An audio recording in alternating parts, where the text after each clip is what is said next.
Жалпы бірінші Семей қаласында орын алған жағдайға байланысты сенбі күні сағат 15:00-де облыс әкімінің төрағалығымен жедел кеңес өткізілді. Кеңес барысында білім басқармасына қызметтік тексеру жүргізу туралы және денсаулық басқармасына науқасқа 24 сағат бойы бақылау жүргізу тапсырылды.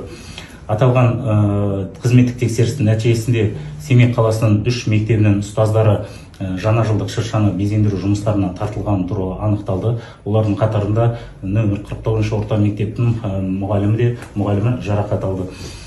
Орын алған жағдай Қазақстан Республикасының педагог мәртебесі туралы заңына қайшы, себебі педагогтер өз міндеттерінен тыс қызметтерге тартылуға тыйым салынған.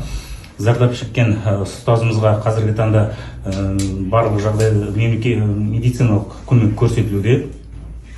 Қызметтік тексерістің қорытындысы бойынша аталған қайшылыққа жол берген 3 мектептің директорына қатаң тәртіптік жаза қолданылды.